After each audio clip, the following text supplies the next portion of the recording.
So,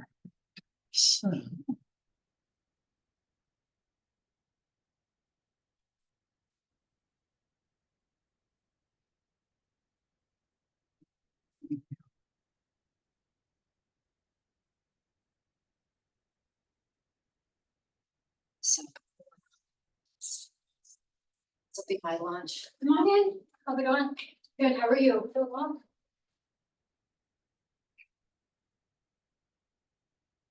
hello, Hello. How are you? I'm good. And you are? Hayden Garrison. Nice to meet you. Nice to meet you. Dr. Somber. All right, so good there.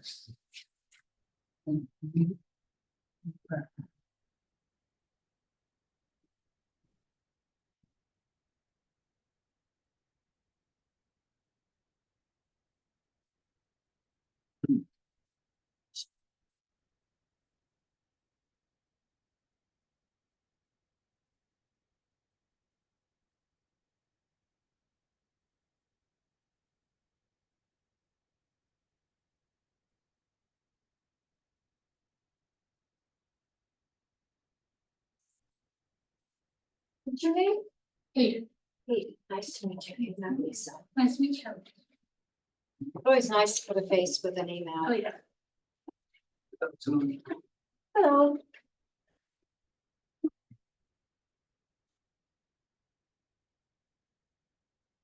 What's your name? Emmanuel Israel from. Nice to meet you.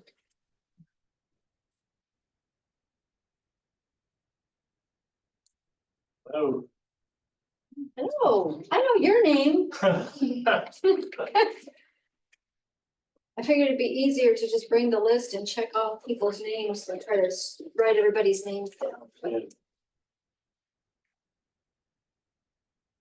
Yes, sir. Oh, man.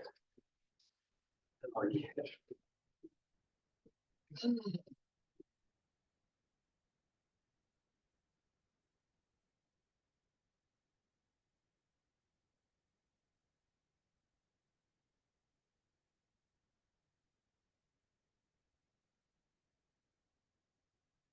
Is there like a Teams group that y'all have for, or do you just do everything with email? Like where you might have all these So, things shared and.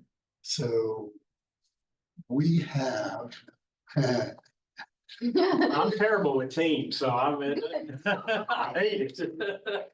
No, no, that's fine. so I laughed because we got together last week before last. Yeah, I was sick.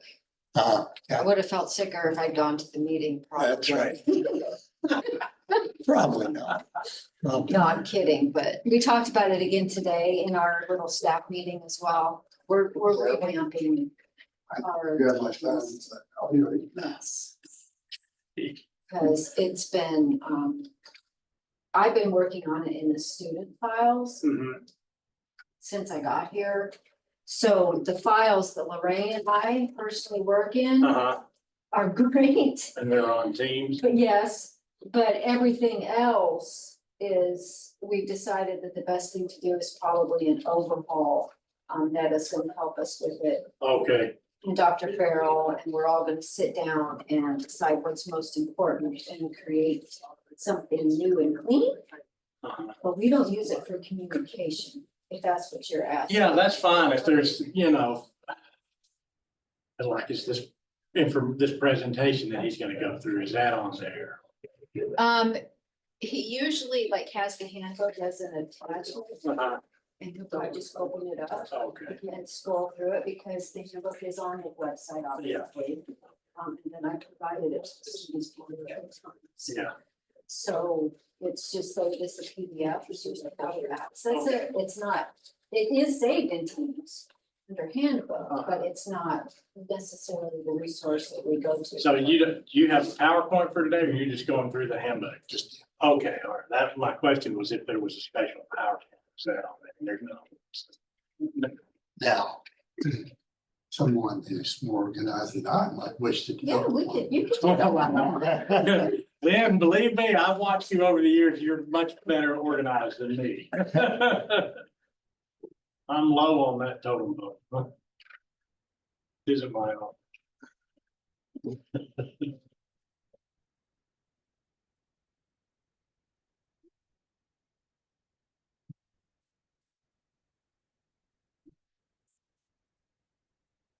Get names of everybody that I didn't already get. Myself Jose Adam Khan. What's that again? Jose, UZEIO. Okay. Katarzyna Gauzo. I'm sorry, Katarzyna, Kata. are you Kate? Yeah. Okay, nice to meet you, I'm Lisa. It's so nice to see faces. Everybody's always an email. What's yours? Lauren Geis, Yeah, I know you. CEOs here this summer. Yeah. I'm like, wait, your face looks familiar.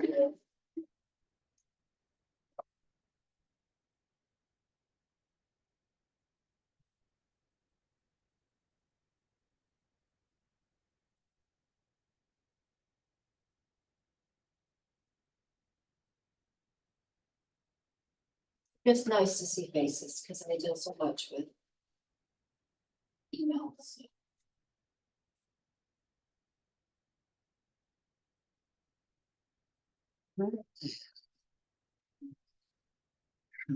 Sure, Is Jay coming in? I think so. Oh, we still got time. No. Like him or Diego. All right, so I can share. Yay. Whatever I did work then. Yeah.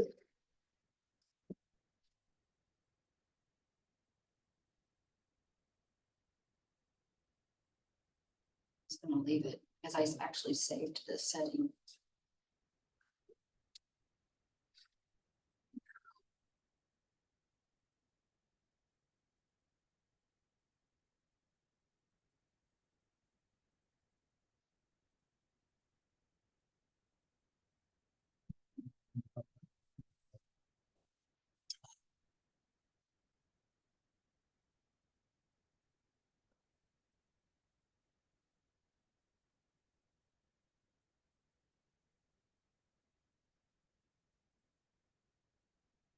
There we go. Okay. Actually feel better.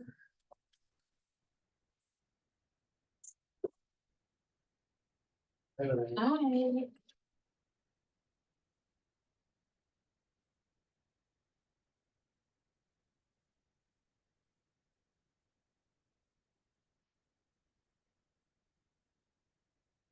Seems like we were just in this room.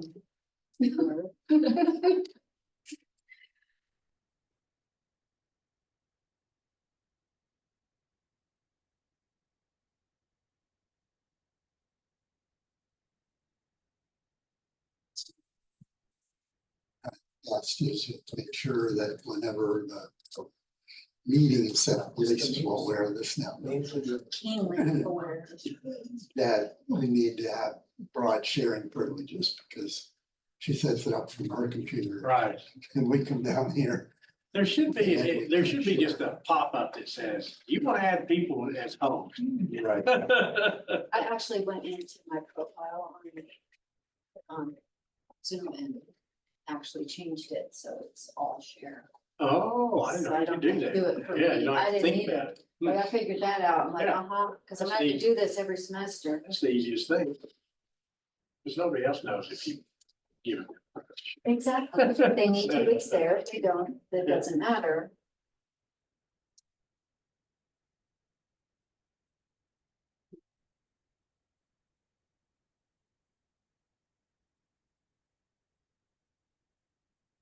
Need smiles and excitement.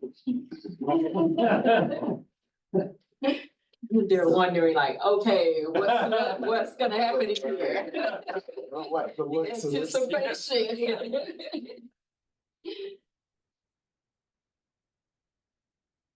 Do we have anybody from that except? Not that I had confirmed. Oh, We okay. did. But not freezing in here. It's almost. I know, so I brought my sweater, because it's usually freezing, but it wasn't this morning either. Got a full house, Dr. Farrell.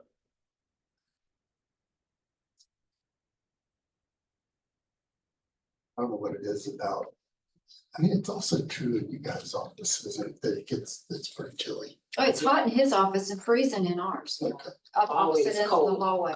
Yours is warm. Oh, yeah. Mine on the other side of the wall is cold. Cut a hole in the wall. I can help you out. I keep my old man sweater. Mr. Rogers. Yes.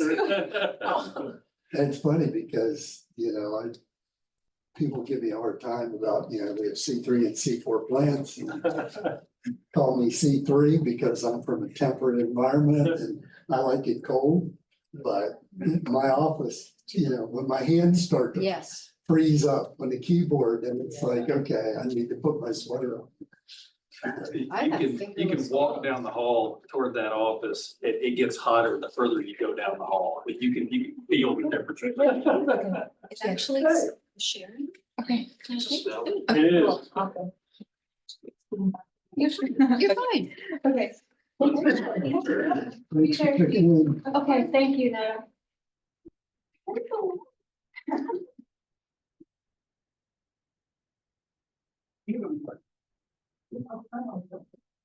What was your name? Patrick? Oh, you're Patrick Goat. Yes. Nice to meet you. I'm Lisa. Oh, yes. Oh, Oh, do you know? yes, we don't email. To an email. Yes. Yeah. Wonderful, wonderful. Yeah. I'm glad you can make it. Kind of a little bit short notice, but we got it done. Yeah, we You did. got your hair. Yeah, we figured it out. Yeah, it's It's all good. right. Is the residency issue resolved or is it still up in the It's air? in progress. Well, it's pending the appeals board. However, I think I'm just gonna contact the registrar directly because they have a process. If you have residency status that changes while, like at any time during the enrollment, they can make an adjustment. So I think maybe contacting them directly might be better than waiting for the appeal. Okay. All right, well, 2:00 has arrived, so welcome, everybody.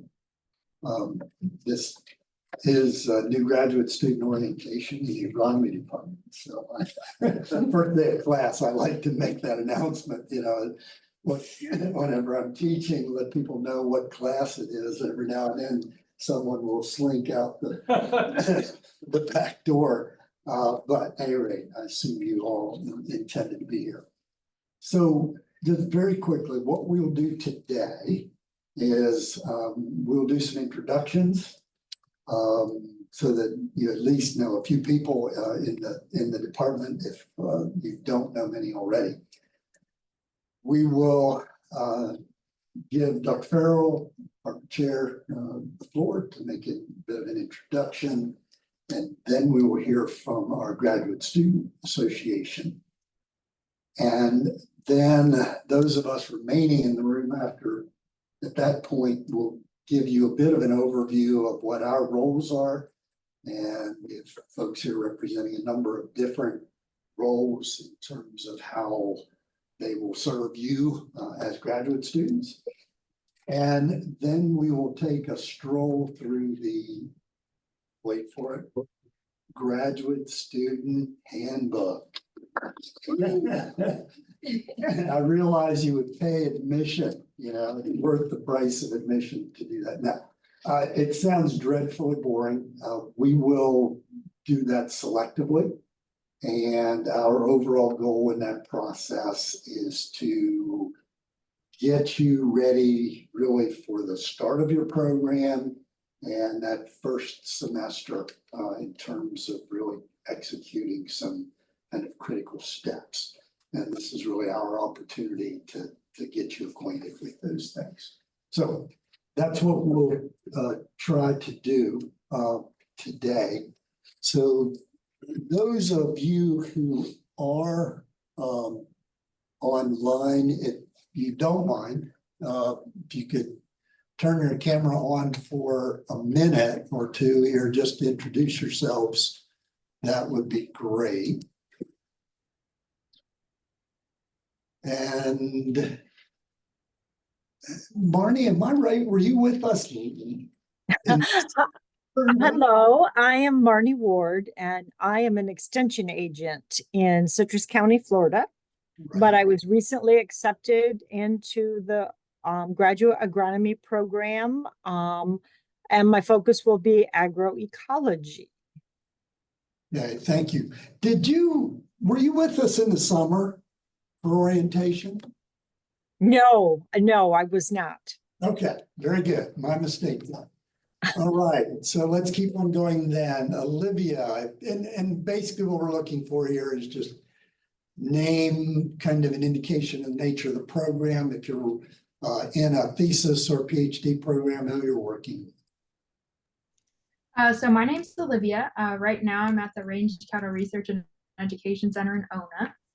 I am working in forage research with Dr. Vendramini and Dr. Bulao. I'm co-advised by them. And I do have a thesis, and yeah. Very good, thank you. Erin. Hey, everybody. I'm Erin Downey.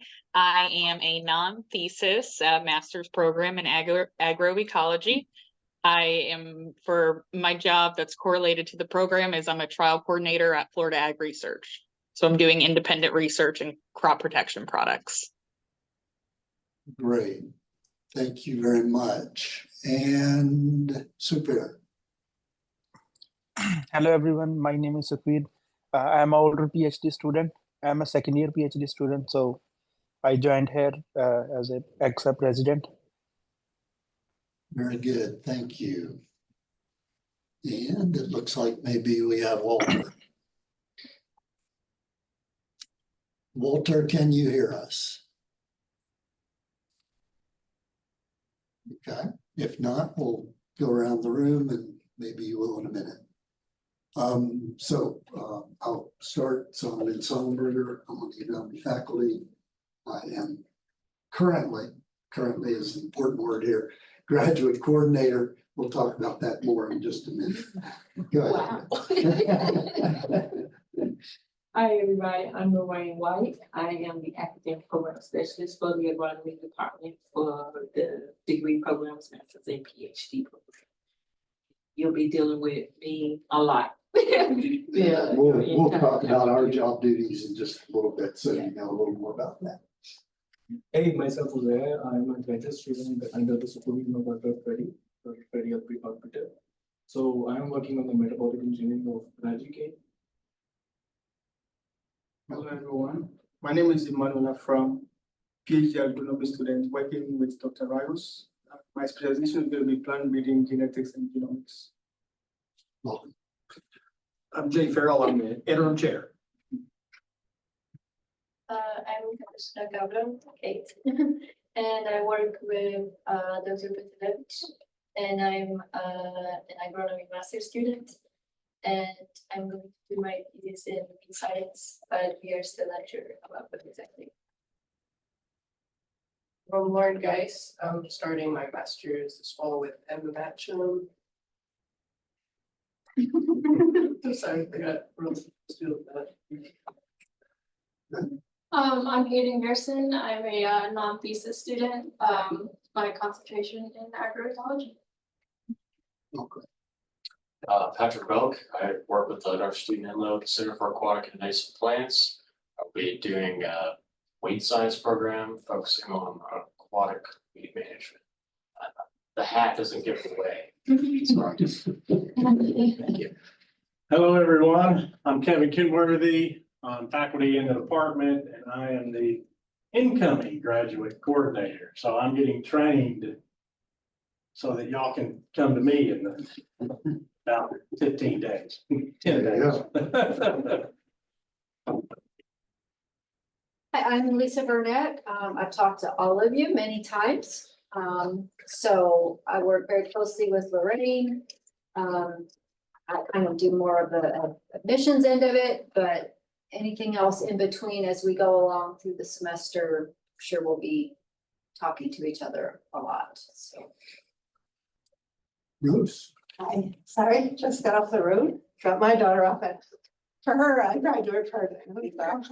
Just coming in from Atlanta last night. I am the person who is working with the agroecology concentration students in the department. So any questions usually related to the agroecology concentration, and I see a couple of our students up there, is directed towards me. So thank you for attending those online. okay, very good. I don't see Walter anymore, so he may have lost connection, but I think I've got everybody. So, Dr. Farrell, any words for us? Yeah, just briefly here, how many of you either did an undergraduate degree here or have done your master's here and are going into a PhD program? In show of hands, anyone? Okay, undergraduate degree, okay. All right. So just a couple of you. Well, then for everyone else, I would say welcome to the University of Florida, welcome to IFAS, and welcome to the Agronomy Department. So as you guys are well aware, University of Florida is currently ranked as one of the top universities in the world. IFAS is consistently one of the most powerful research and teaching engines of the entire university. And the Agronomy Department is one of the most productive groups within IFAS. So you have found your way very purposely to one of the best agronomy departments anywhere in the country. And we're very glad to have all of you and have the caliber of students that we have sitting around this table. It's very rare to be in a place where you're going to have this much talent as that you're experiencing both today and through the rest of your program. So I would just encourage you that as you are now headed into this program, this is going to be a life-changing experience for every one of you. So you have the opportunity to learn from some of the top minds. You have the opportunity to be colleagues and benchmates with individuals that are going to be colleagues of yours for the rest of your career. So take full advantage of all of this opportunity that you have, because you are building not only a tremendous skill set while you're here, you're building connections and relationships that you're going to have for the rest of your career. And for you guys, the rest of your career is a very long time. So a lot shorter for me than it is for you at this point. But I still am closely linked to my graduate advisor. Your graduate advisor is going to be a very important person, again, in your career and in your life. So develop that relationship, take advantage of the opportunities to work with them, to learn from them, but also take advantage of the opportunity to learn from each other. So you're going to have a lot of time that you can spend outside of work, do those things, but also lean on these other students because they're going to have understandings and backgrounds that you don't have.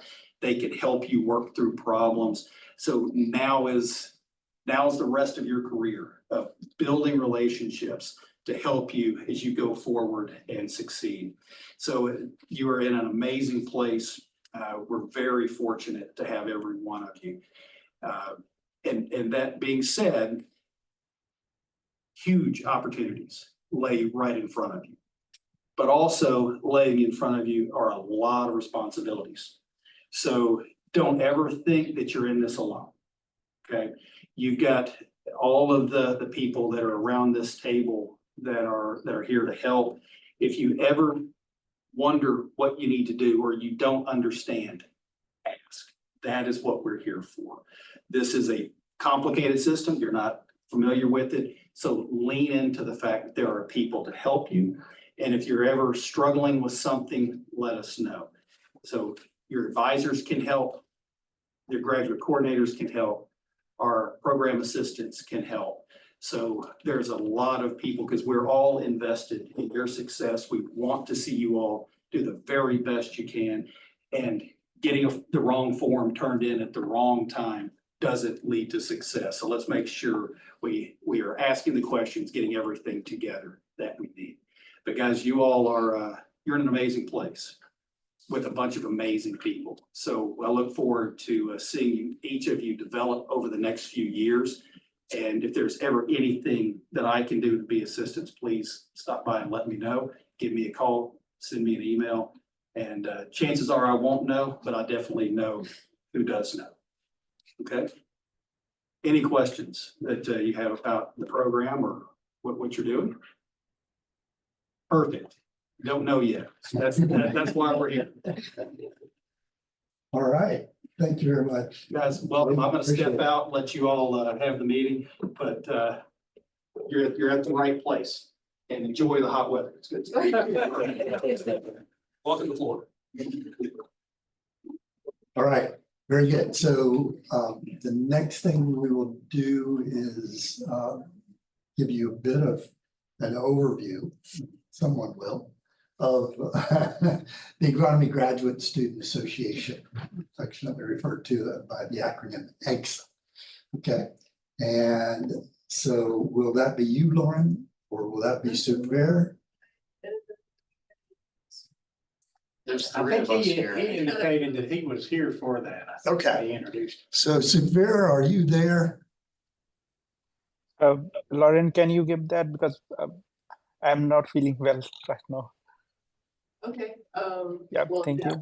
you. So I am currently vice president of the Agronomy Graduate Student Association. Basically, as a graduate student in the agronomy department, you are part of it. We do little events like workshops. We had a public speaking workshop. We'll do little, just like hangouts, essentially, maybe a pizza party every once in a while. Basically, it's just a way for you to get to know the other students in the agronomy department, because I know a lot of our labs and everybody just don't always get to work with one another and meet everybody here. So yeah, we have our Facebook page, which will post about events we have, and we have an Instagram account. It doesn't have a lot up right now. We're gonna work to keep that more updated. Yeah. Patrick, I also joined the organization, but I'm just gonna be a liaison between our organization and the graduate student government. So just to get information between us and the larger pool of graduate students. But hopefully we'll be getting one Thursday. Just to add a bit of context to that, those of you who are new aren't necessarily aware, but there are a lot of advantages of being in this department, but one of the disadvantages is that we are not all centrally located. So, we have people scattered, and not just throughout the state, which is a function of the fact that we have a lot of research and education centers throughout the state of Florida. And there are graduate students who are resident at those locations, but also even on campus, our programs are scattered among multiple buildings and locations. And those are good facilities, but the problem might be that, or is that, it's not always the easiest for you to connect with other graduate students from other programs because they may be located on the other side of the campus or the other side of town.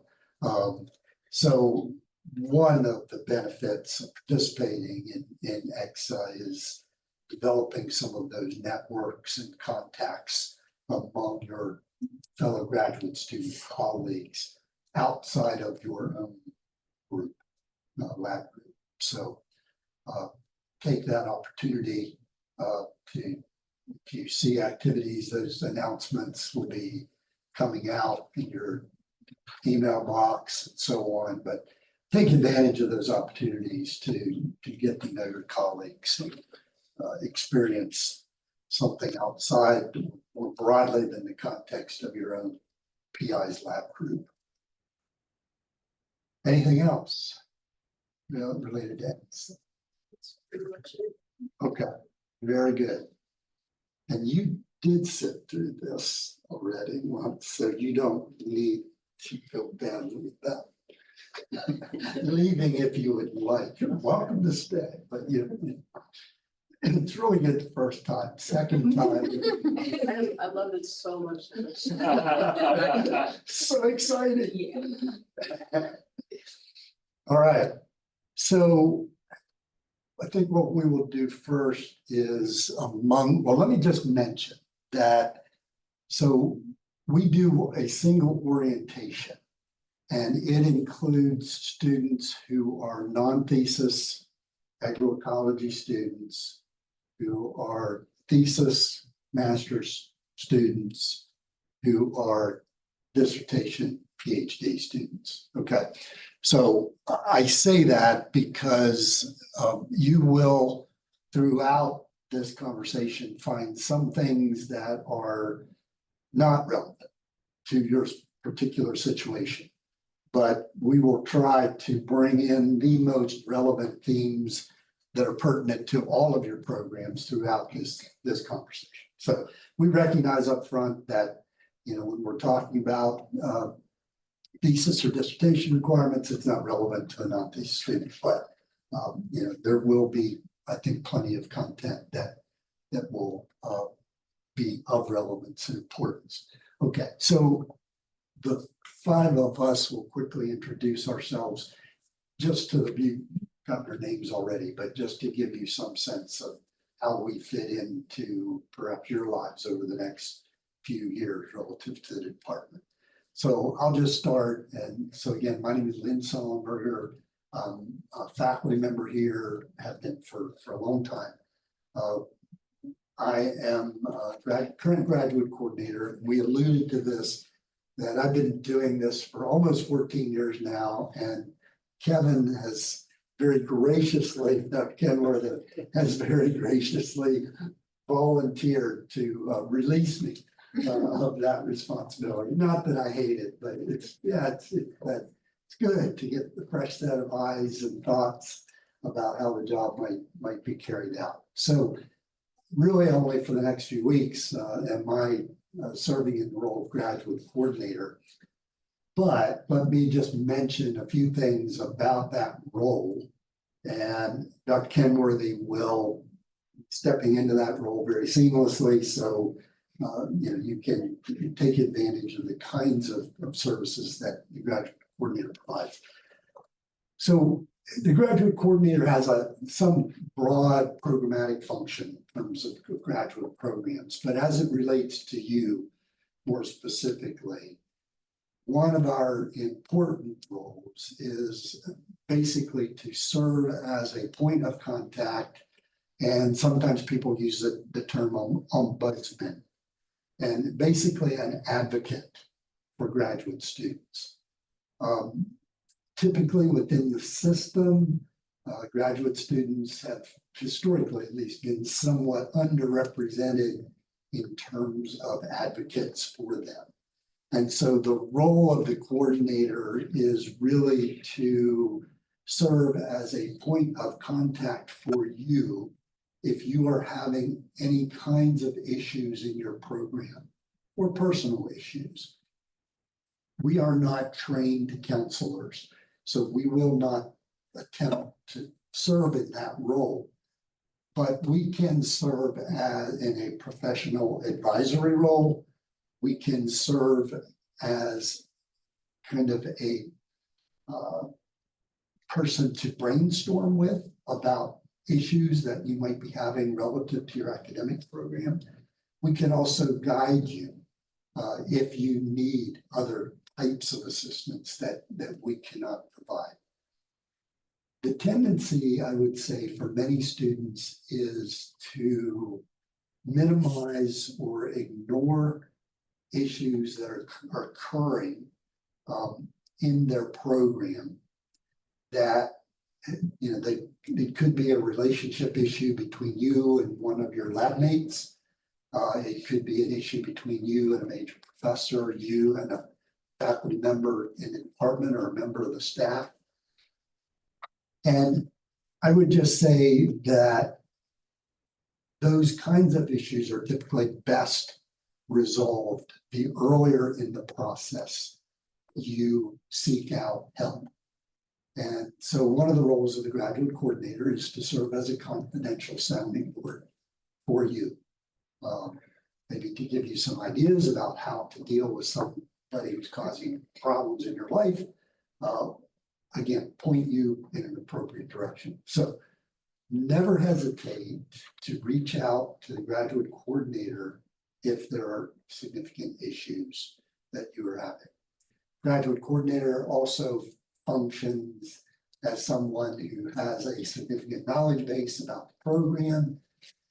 Kenworthy just starting, he'll be building that knowledge base over time, but we also have other people in the group here who can help you with those things. So bottom line, the graduate coordinator, that person, yes, they have broader programmatic kinds of responsibilities, but really one of their key responsibilities is to act as a contact point for graduate students who are having issues or who have questions, okay? So use the person in that role. Make them work for their money, basically, okay? Those. So I specifically help students in the agroecology concentration, which is it's still agronomy major, but your concentration is agroecology. Typically, all of those students are online. Typically, they're non-thesis, but sometimes there's some exceptions. That doesn't mean that other students can't reach out to me, but really, when you're having a challenge that goes for any faculty member, you should, you can reach out to others and see if they'll tell you whether they're the appropriate person to help you or not, or guide you to others. So I don't want students that are sitting here to feel like there's this order, but typically you would go to the graduate coordinator, but you should, Lorraine, Lisa, myself, it's always an open door if you're having a challenge, and sometimes students just feel more comfortable speaking to other people. So that's really your call. In terms of the agroecology concentration, typically those applicants that come through that sort of pathway into agronomy, I've already chatted and have helped guide those students with their plans of study and sort of getting started in terms of selecting their courses, and depending on how your committee unfolds for your project, I may remain as your chair, or we may be adding a different chair person depending on people's interests, and you'll have another faculty member. But as I explained to both Erin and Marnie earlier, you'll come to me each semester, we'll look at you, we'll pull out your plan of study, we'll make sure you're in the right courses, we'll direct you to the right portal so that you can get signed up for those courses. And then depending on how many classes you're taking, eventually, when you're some way midpoint in your program, we'll start discussing your project. And we can do that earlier depending on the student. But that's not to say that Dr. Kenworthy or Sullenberger, currently, or as it switches over, that they also are here to serve you too. So, but if it's specifically a question towards agroecology, I'm more familiar with sort of the program, the concentration, and probably the more appropriate person to talk to relative to those academics and those milestones. Thank you. You're welcome. As I said before, I'm the academic program specialist of the program. Basically, Lisa and Lisa and I work together along with the coordinator. We all, and Rose, we all work together basically with all the academic stuff. Most of you probably know me now from trying to get you registered. As I said this afternoon, a couple of you, just before I came here, I sent you emails saying that you're registered. So a long and busy process with registration, trying to get you all in the correct sections and courses for registration for courses. Also, I take care of course scheduling for our department as far as the different courses that's going to be offered each semester. And pretty much anything along the way from now through till the end when your graduation. Lisa and I both, we work through that with you from beginning now all the way to the end when you graduate. And I just like to say, if anytime you have any questions about our registration or just in general, anything academically you don't understand, please feel free again to contact me, Lisa, any of us with those questions. And if it's something one of us don't know, somebody gonna find the answer for you and get it taken care of for you. I'm Lisa. I work with Lorraine very closely, like she said. You'll be hearing, you heard a lot from me during the admission process, because I do the application and bring you on board. But then you and I will be communicating a lot as we go forward as we hit different milestones. You'll get emails from me periodically, asking you for different things that we use in the department to make sure that you're tracking all of your milestones and hitting them when you're supposed to. I'll be contacting you a lot for signatures and forms and just various different things. I'll be reaching out to you for. Like Lorraine said, you can contact either one of us. We do a pretty good job for the academic side of it between the two of us. You can contact either one of us and we can, if it's something, you should give it to me, I'll do it. She'll give it to her, she'll do it. So we'll take care of you one way or the other. So just feel free to just reach out to us.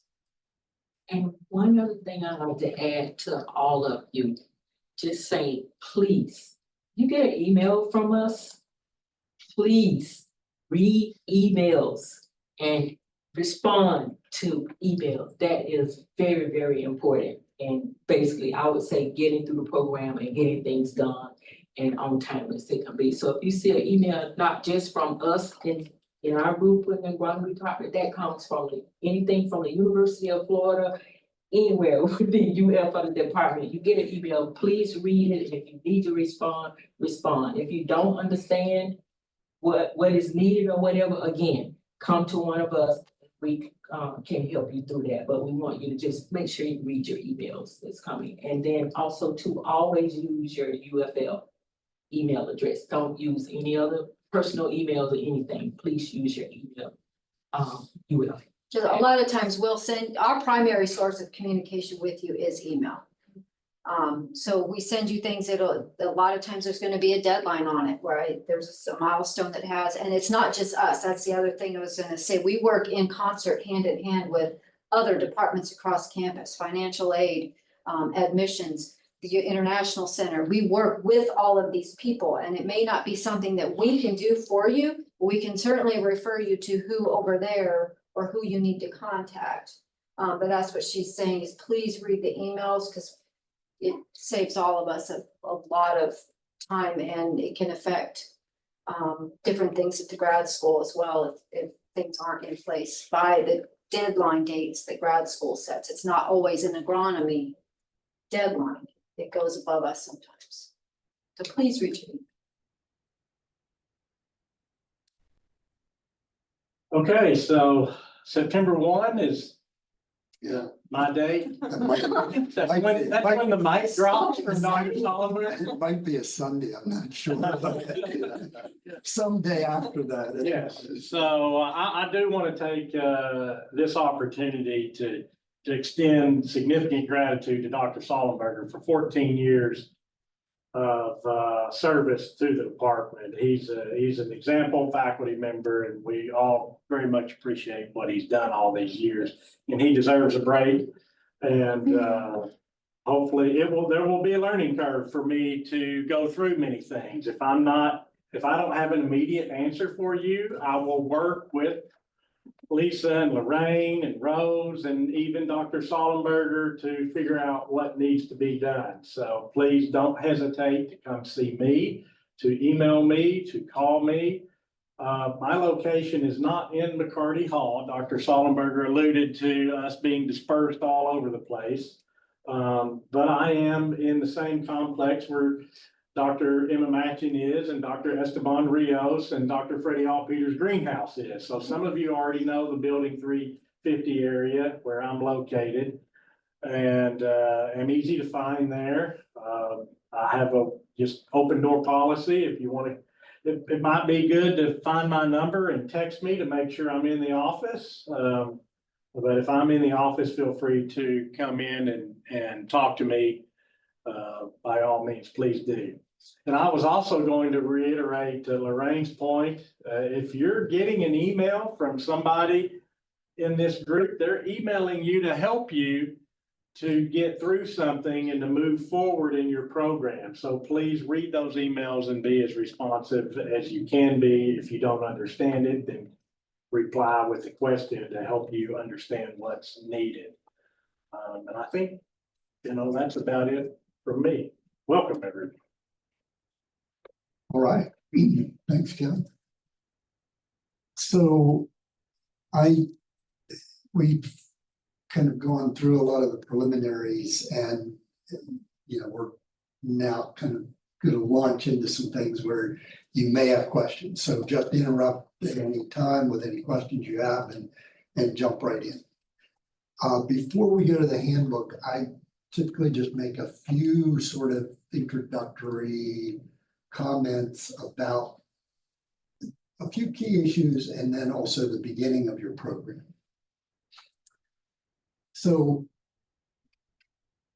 for those of you particularly who are coming out of an undergraduate program, graduate programs are much less structured.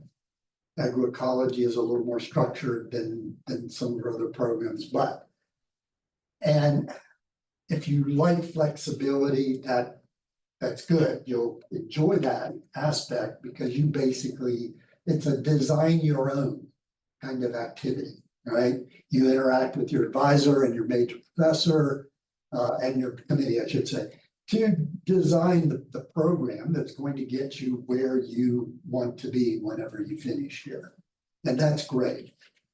But that flexibility also means that somebody needs to be aware of deadlines, of milestones, of what course I'm going to take, starting on Thursday or starting, your next semester. And so one of the challenges for some graduate students is kind of taking on the role, kind of maybe like an academic adult, okay? So as an undergraduate student, you're kind of an academic juvenile. You can do all kinds of crazy things and, it's not going to bite you too much. But now, you're the adult in the room. I teach an undergraduate course where many of them are fourth year.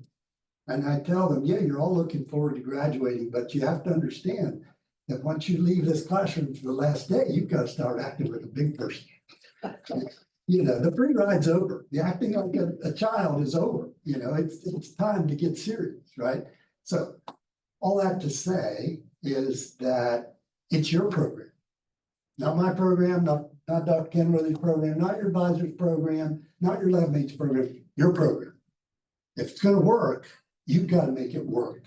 You've got to be the engine that's providing the energy and the drive to make it work. All right? It's about your future. So having said that, I would just encourage you to not trust exclusively your advisor to know everything that you need to do at the moment you need to do it. One of the things that we try to do with going over the handbook is to acquaint you with kind of the things you need to know that need to be done, right? Your advisor may have, 5 others like you, big family, right? So you've got to advocate for yourself. Culturally, that might be interesting for some of you from other places because you're trying to figure out how these crazy Americans work and you don't really know yet. And so, can I say this and still be respectful? How do they do things here? I don't know. It seems kind of nuts, right? The important thing is to be respectful, but to advocate for yourself. Being silent is not the appropriate response. We're used to people who are fairly aggressive in advocating for themselves. And so I encourage you to do that. So always be asking questions. If your advisor isn't giving you enough information about selecting courses for January, hey, can we set up a meeting to talk about my coursework going forward? I really want to see the big picture. You're not making enough progress toward getting a research project defined. I have some ideas about, I'm just now talking to your advisor, I have some ideas about my research. Can we set up an appointment to talk about these things and start moving that process forward? Okay, don't wait. Ask, act, move. Okay, so that would be one bit of advice that I would have. Dr. Farrell talked about networks. Don't isolate yourself in your own lab group. Get to know people in other lab groups, in other departments.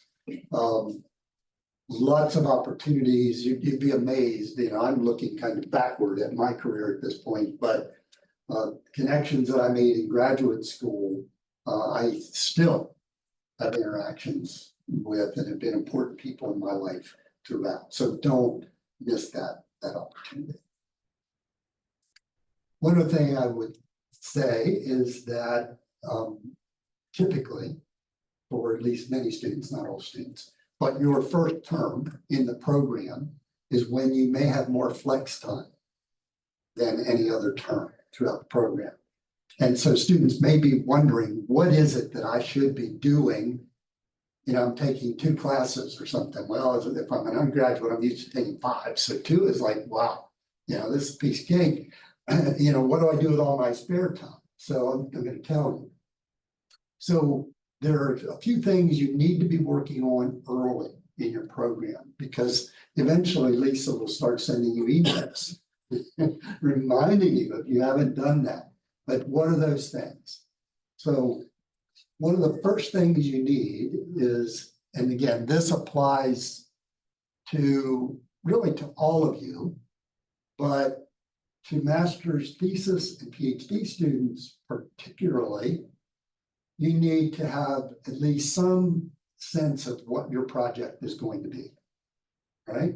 If you don't have that already, that's fine. Many students come in without having a project defined, but you need to be taking very concrete steps every week throughout that first term to define what that project is going to be. Why is that so important? Well, obviously you've got to complete it to get out of here, but what's really important in the short term is that it drives a lot of other things. It drives who you ask to be on your graduate committee, which is also something you need to be working on. It drives what courses you need to take as part of your graduate program. Okay. And obviously it drives the preparation of a research proposal. Those of you who are in agroecology, your projects typically tend to be more concentrated during the latter half of your program, whereas thesis and dissertation students, it's throughout the entirety of your program. So agroecology students, and Rose kind of alluded to this, you have a bit more time to start thinking about what your degree project will be. And Rose can help you with that timeline. But those of you in thesis and dissertation projects, you know, you really need to get on that. You can then start writing literature review and your proposal. Okay, so define the research project, at least in general terms. Start reading and writing literature review about your project. Meet with your advisor, talking about the project, but also deciding what courses you're going to take throughout your program, and develop what we call program of study, which we'll talk about in a minute. And start writing your research proposal. So we do require, so we talk about milestones. So what the heck are milestones? Those are significant markers on your way through the program. What are they? Early on, your milestones are committee appointment. So you need to decide who your graduate committee will be. And that's done in conjunction with your major advisor. You need to submit a program of study, which is the list of courses that you're going to take. So basically, you want to have a roadmap. One semester, no more than 2 semesters in, of exactly which courses you're going to take throughout the entirety of your program. And thirdly, for those of you in thesis, dissertation projects, a written research proposal. Okay, you have to submit all of those eventually to Lisa. So she looks very friendly, but she can be a pitfall when it comes to getting those milestones out of you. She may show up at your door. No, she won't. Yeah, right. No, that won't happen. That won't, and I'm kidding, but she will send you emails encouraging you to meet those milestones. All right. So whenever you're wondering in the first term, dang, I don't have anything to do. I'm just gonna, take a nap. No. Get to work on those milestones. And if your advisor isn't seeming like it's a big deal, camp out in front of their office, get an appointment and get them started on that process. Again, you cannot assume that your advisor is going to promptly follow through on all those milestones. I'm not saying, not casting shade on your specific advisor. I'm talking advisors in general. They have a lot of things on their mind. You're just one of them. Very important one, but. And you're all over the place in timeframes, so they don't. When I start a new student, I tell them, you need to be aware of the deadlines. Don't count on me to keep track of it. You've got to know the things that need to be turned in. I'm here to support, but you need to know that. And we'll tell you, we will tell you. You won't just have to look it up and won't know. We will tell you. That's why we say, please read the email, because we will tell you. You'll probably be sick of hearing from me. So basically the way we run is that by the end of your second term, so you guys are starting in fall, if we don't have those milestones from you as we approach the end of spring semester, you'll get a reminder email from Lisa indicating that we expect to have them by the end of summer, by August of next year. So that's basically the time frame that you're operating in. I encourage you to get at it your first term, but that's toward the back end of the acceptable time. And we give you time. It's like you said, it's not like we say we need this by next week. We give you plenty of time because we know you're busy. So. Yeah, we're not gonna, we don't have the power to, even if we thought we would like to, but we're not gonna throw anybody out of the program. All we're doing is trying to make sure that the best practices are followed so that we know that all of our students are getting the appropriate advice in a timely manner. And, we're simply like mom, looking over your shoulder to make sure that those things are happening. Okay, that's it. The other thing I would mention, and I'll probably think of some other things as we go along, but start strong. My kids, if they were here today, they would say, so what's dad advice? What's he going to tell you? Well, he's going to tell you to start strong and finish strong. Okay. And so I say start strong. The reason is because some students maybe, I don't know there may be a variety of thought process, but we end up with students who have a GPA of less than 3. And that's not good. It's not good. For non-thesis students, you cannot graduate with a GPA less than 3. So you need to get it to 3.0 and above, and they don't round up. It can be 2.99999, and you're below 3. Okay, there's no rounding here. It's got to be 3.0 and above. Graduate school, they're hard, Okay, so non-thesis students, it's very important. For thesis and dissertation students, it is ridiculously important. Because why? They basically have like academic probation. So if you go under a 3.0, we can petition for 1 semester to keep you in the program. if at the end of that second term, you are still on probation, you lose your assistantship. You lose all funding. It's not our deal, graduate school rule. Okay.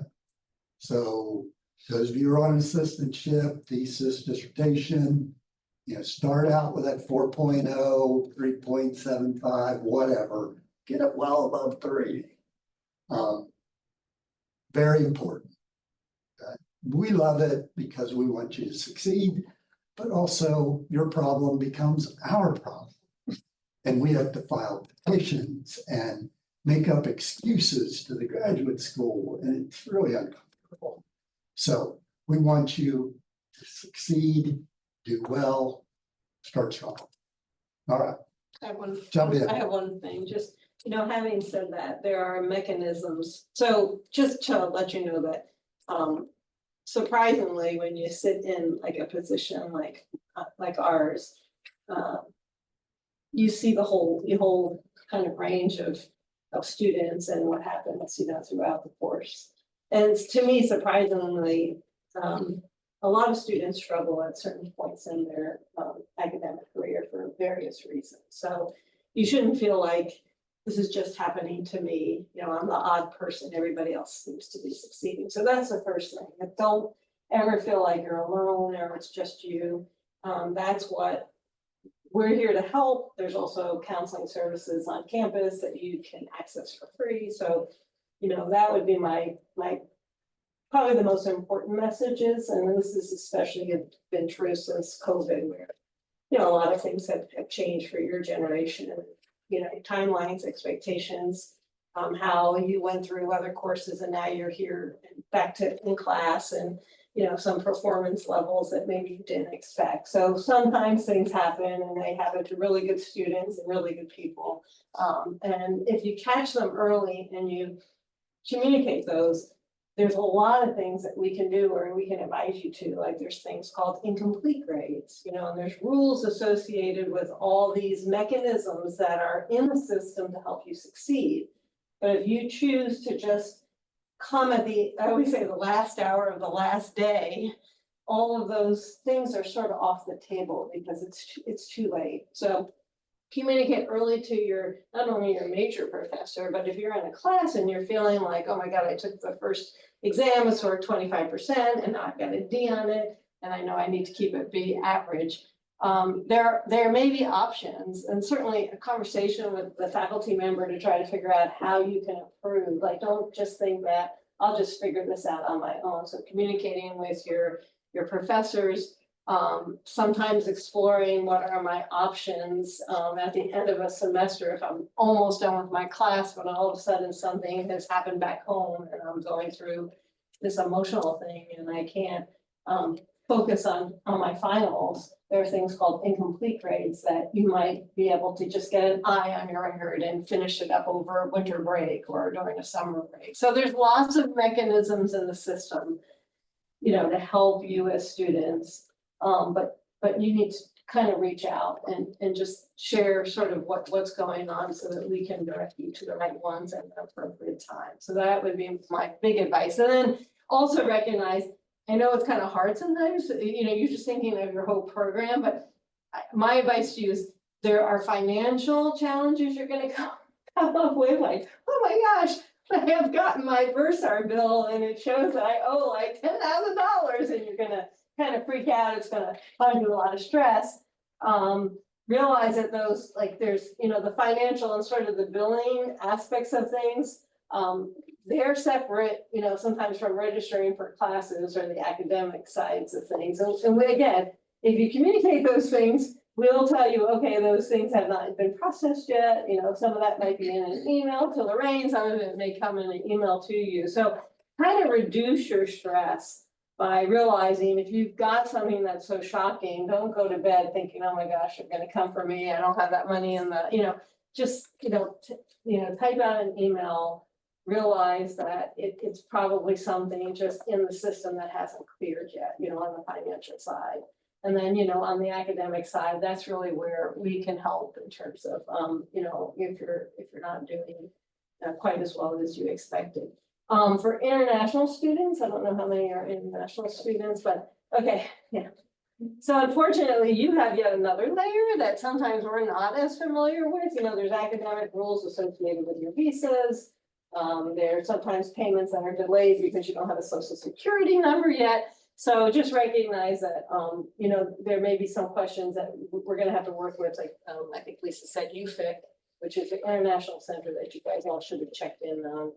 So there may be some unique aspects that also are related to sort of the fact that you're an international student, and there's you know, you have your F1 visa that requires you to do other things. So again, just communication. I will say there's a thing called I go to it all the time. So if I'm going to it and Lisa's going to it and Kevin will eventually go to it, there's a lot of things, we don't keep these dates in our head, but the UF on the main website, if you just do Google searches like UF last day to drop courses for, you know, there's like a whole schedule of all the deadlines, some of these major sort of deadlines that the university puts in. So I would advise you to, you know, select this semester, either screenshot it, but keep a copy of that so that you're not just relying on those emails, you're sort of being, like Lynn was saying, proactive with these deadlines that are associated when you can drop courses. Before you lose all your money, you know, your fees, when's the last day to withdraw from courses, when's the last day to drop courses for drop ad. So a lot of these things are published. Be familiar with all the websites that are out there, as well as the graduate school website. Is really everything that we're going to tell you is rules that come from the graduate school that just the departments more or less implement. There's some variations, but you know, some of these strict deadlines that we're talking about are deadlines that are for every student, and you can find that information also on the graduate school website. And a lot of times I'll go there for really particular questions that I might have.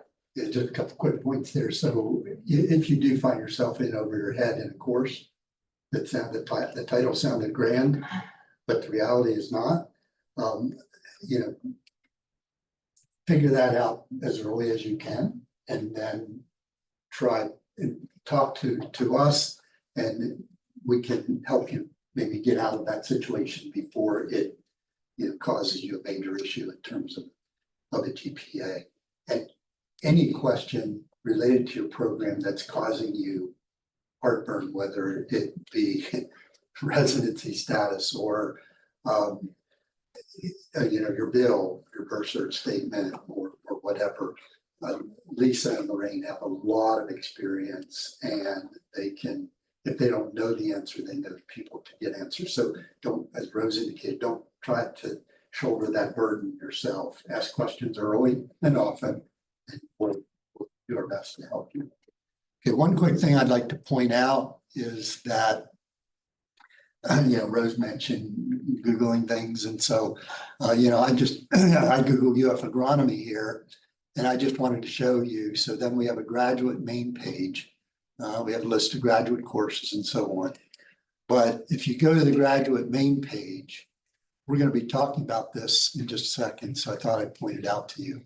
But you just scroll down here to current students, okay? And then you click on current students. And then we'll be looking at all of these forms, but there are forms for all kinds of things. You know, the first one is registration request form. So whenever you're going to register for spring semester, you'll go to this site, you'll click on that registration request form, fill it out, click submit, it goes to Lorraine. Okay. And so any kind of form, the handbook that we're going to look at today, evaluation forms, we'll talk about that a little bit, IDP for PhD students, programs of study, templates, fillable forms are all there. So all that kind of stuff is readily available. And we can send those to you too. If you absolutely cannot find something, we have them saved. Right. Send them to you. Okay. So lest you think you're going to be here for the entirety of the day, we will kind of move this along a little bit. Any questions you have before we kind of launch into the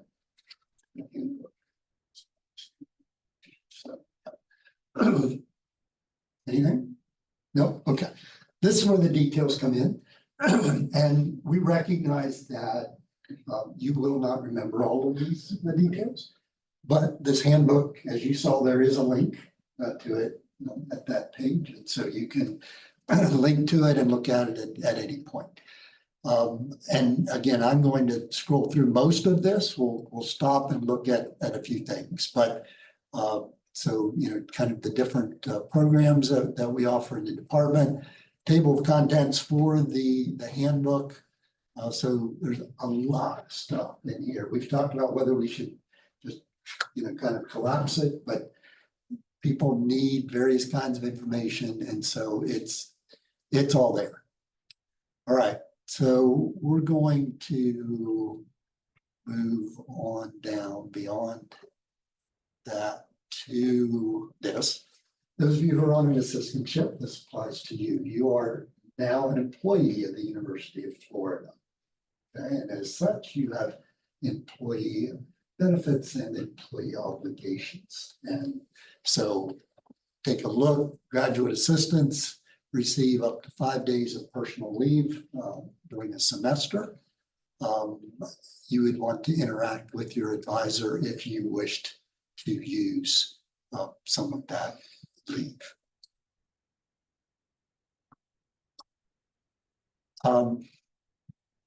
Let me just mention for international students, there is a requirement for what is called physical presence. And I'm not going to give you all the gory details. I'm just going to mention it so that when you hear about it at some point, you say, oh, that old gray haired guy talked about that at orientation, right? So for international students, there is a requirement for physical presence. And what that means is basically that you're restricted to one course in 100% online format per term. Okay. Now, the university has managed to come up with a way around that a bit, because it turns out that there are actually, particularly since COVID, quite a lot of online courses. And that's great if you're at a research and education center on campus, you may prefer face-to-face, but regardless, you may have, and particularly, so Olivia, you're working out of an REC, you may be taking 2 courses that are online this fall, for example. Yeah. I don't know. Yeah. And you will need to, one of those can be 100% online, but you're not international. No. Okay, forget that. If you were international, Right.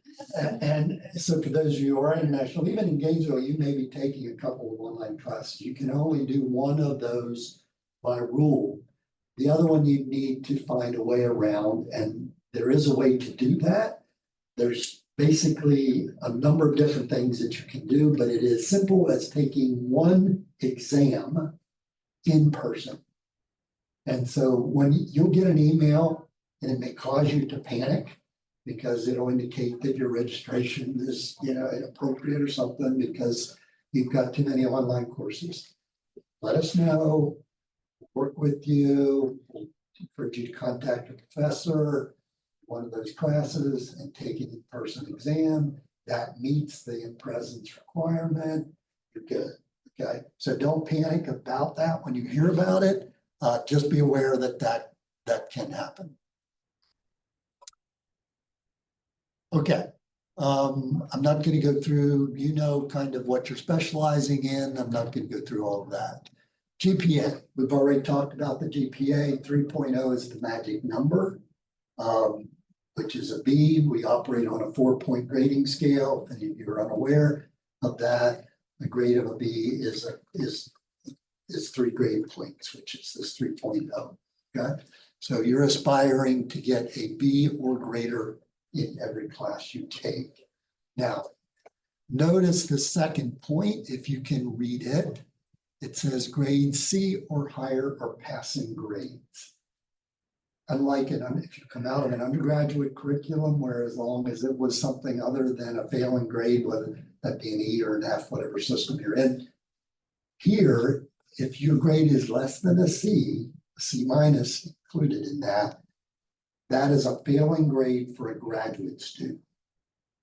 That means that you do not get credit for having taken that course.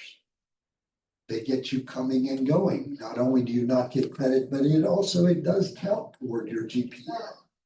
Okay. So that's a problem. By all means, don't get less than a C, but build up to 3.0 or greater early. Yeah, and I was gonna say that, if this is your first semester, which by definition it is, really think about that minimum requirement, because of the fact that you don't have, ways to cushion your GPA the first semester. So just be careful with what you sign, so if you're not the greatest in statistics and your professor says you have to take statistics the first semester, that's fine. You should communicate, I'm a little concerned about my GPA. Because I need to maintain that, maybe I feel it makes more sense to do it maybe in the spring. But hey, if you want me to do it in the fall, I totally understand that, but let's really think about that second class, because I want to make sure that it's a class I'm going to do well in. So just really don't be overconfident, be honest with yourself and recognize that first semester, that's the semester where it's the most critical in terms of maintaining that minimum of 3.0, because if you put below it, when you don't have any other courses to balance it out on, it can be really a challenge. So just think about those courses this semester. So when you start strong, you create a GPA buffer for yourself. And so then you can absorb a C grade, but first term, it's difficult. Some of you, by virtue of your funding in this program, will serve as teaching assistants. And there's a little information here. Typically, the graduate coordinator will send out an announcement before the beginning of a semester, reminding those students who are going to serve as teaching assistants that term that they need to do these online certifications. So this is the information. If you're serving as a TA, we require only the FERPA training and this maintaining a safe and respectful campus environment. And there's information here on how to access those.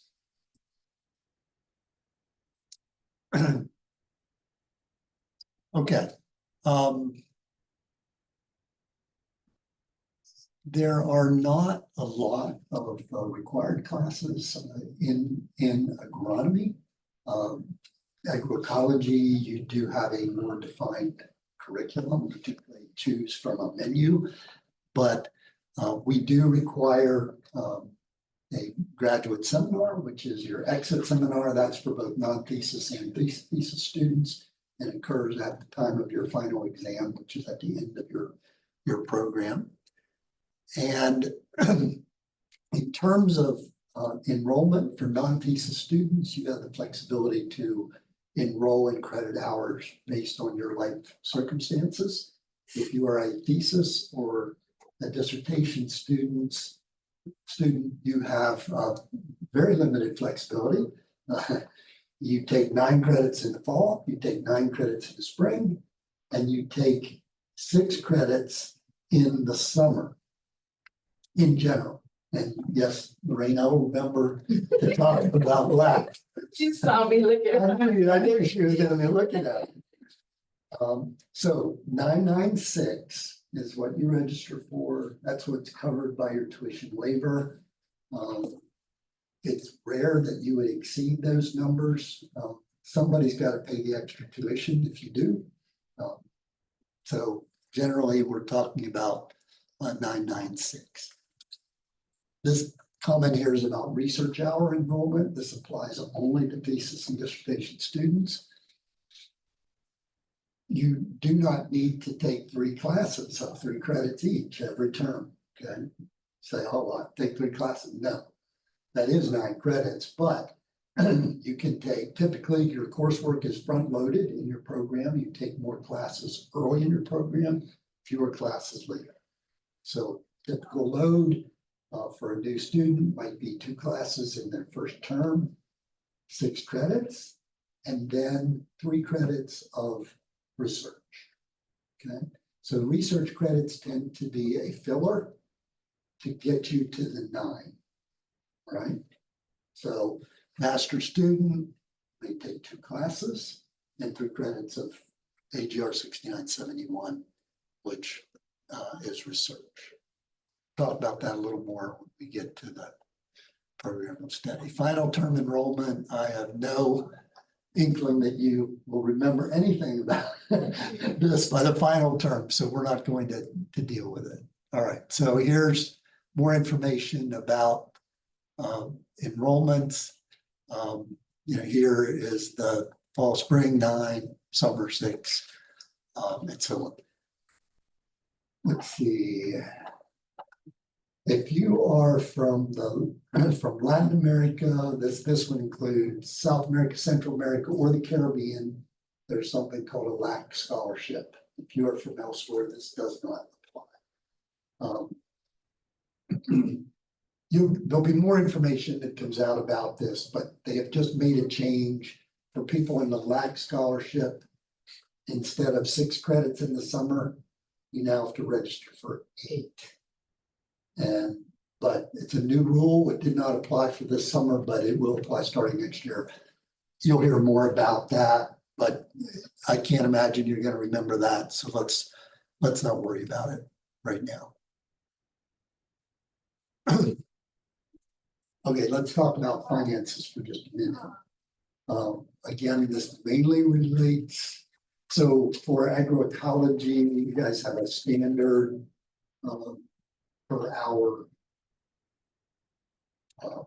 cost.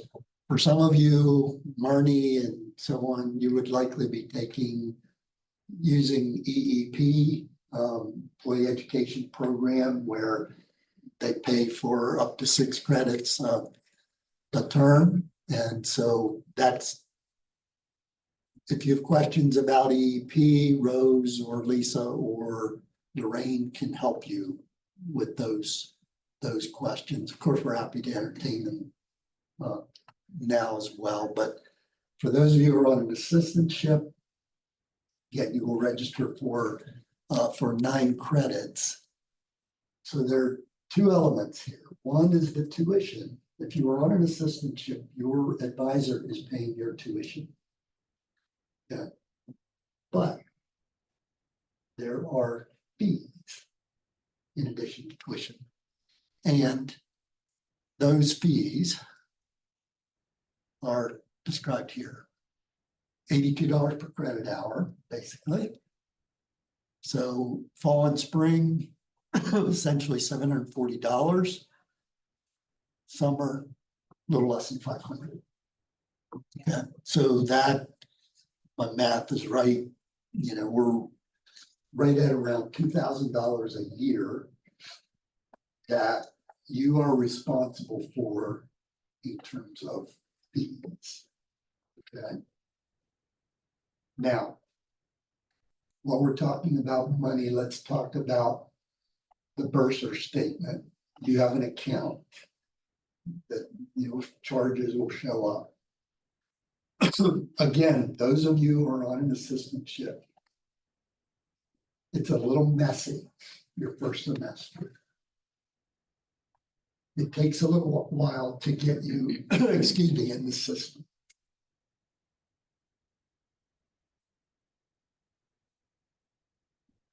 Charges will show up in your account as if you are not on an assistantship and are not getting a tuition waiver. Okay. And that's what Rose was saying. You might see this like $10,000 bill in your account.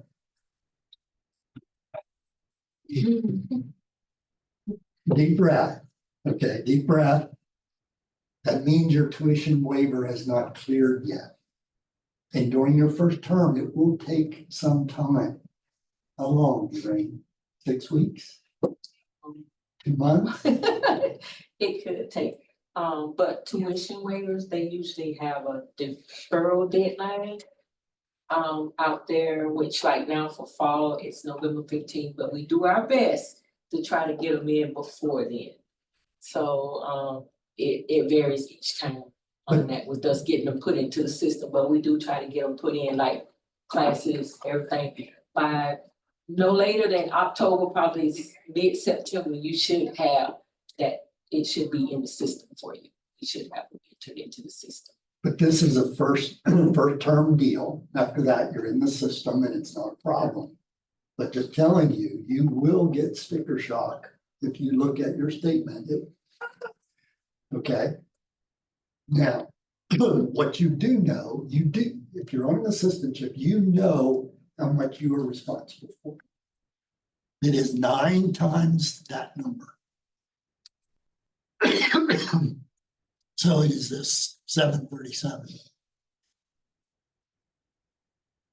Talk about payments, fees. Okay, basically where he's just talking to you about that 737 for those 9 credits that you're responsible for. These are due for the fall on September 16th. That's the last day that you have to pay those fees. If you don't pay those fees right there by that deadline date, you will be charged $100 late fee. So you're gonna have those fees on top of another $100 charged to you if you don't pay by September 16th. Also, the good thing about fees, if you don't have that full $737 or whatever it might be, please, and I stress, please pay something. If you, $5, whatever you can pay something on it so that you won't get charged a late fee. Okay? And then once you pay that, however much you can pay, just kind of continue paying on it until you can get those fees paid. So that September 16th deadline is basically as part, and correct me if I'm wrong, but for those of you on an assistantship, that's the deadline for making an initial payment toward the total cost of your fees. So you can pay $10 and then you will not be on September 16th charged an extra 100. You have the rest of the term. Because when you first show up, you've got all kinds of expenses, apartment and all kinds of stuff. So you may not have that kind of money available until you start getting regular checks. Okay. So questions about that, or go ahead, Chris. Yeah, I was just gonna say, eventually you're gonna wanna pay those fees in full, because when you try to register for the next semester, and a lot of times students try to register, say November-ish, whenever the system opens up for registering for courses. If you have a fee due, they're not gonna allow you to register until you're cleared it. So just be aware that there are some implications to waiting too long, but you definitely try to not have that extra $100 on there. Also, I think it's really important for us to talk about this so if there's anything, at least in my opinion, that is one of the most important things to get out of this session is to recognize that we have students that we talked about at research and education centers, right? We have students that are on campus. We have students that are on 100% online and they're not ever coming to campus. And then we have students that are taking advantage of an employee benefit. So they're a UF employee taking courses. All 4 of those types of students get charged different tuition and fees. We saw that. That's what Dr. Sollenberger was showing. So when you're registering for classes and you go to the form that we said that Lorraine will access, you have to know what kind of student you are, and you have to indicate that on the form when you register for class, or you may end up in the wrong section. So every course has 4 or 5 sections for different types of students. And the reason why you'll see when you try to register for a course, there's all these different sections. It's because each of them charges a different fee associated with that section. So if you're in the wrong section, you're gonna have the wrong charge, and then eventually somebody's gonna catch it, and then typically we get in trouble because they're like, why do you have students that are only paying the online fee when they're actually on campus. So to get around that, we've, almost every course at the graduate level in every department, so this is not unique to agronomy, has to automate or figure out a way to register you. You cannot, in most cases, register yourself. Right? You have to come through those academic advisors. So if you're in and you're taking a statistics course, that's not something we can register you for, but we will advise you to say, okay, or we'll connect you to the person who can register you. And there's no one, every department has different ways. Sometimes there's a person who will just take your name and register you because they have a list. Sometimes there's these Qualtrics forms that you figure out. So we'll help guide you that. But you know, the bottom line is when it gets to registration, always remember, oh, hey, yeah, Rose talked about this or Lorraine's mentioned this. If it's an agronomy course, go to that form. If you fill out the kind of student you are, you should get into the right section, and then always check it, you know, after Lorraine says, I registered you in a section, go check it and make sure it's like the EEP section, or it's the, you know, the agroecology section, that it's the right one, and then you will not have the wrong charges on your person. So we don't get great jollies out of registering all of you. We'd love for you to be able to do it yourself. Lorraine's life would be so much easier, but because the system is so complicated. And so Olivia, I would just mention that, you know, it would be important that you be registered in REC sections this fall because you are at an REC and you can save there about $25, looks like, per credit hour in terms of fees by being at an REC. So that's one of the examples why that would be important. Okay, let's move right along. Each of you, whatever program you're in, sorry, some word stuff going on, will be evaluated. And everybody's evaluated at the end of spring semester. So there is an evaluation form that these forms are linked in the handbook, but they're also from that web page that I showed you. There's a special form for non-thesis students and then another form for thesis and PhD. Lisa will send out that email telling you it's time for evaluations and then give you a deadline and you'll follow through with those. So those forms you can take a look at. Information about supervisory committee. Their roles, I'm not going to read that. You can read that on your own.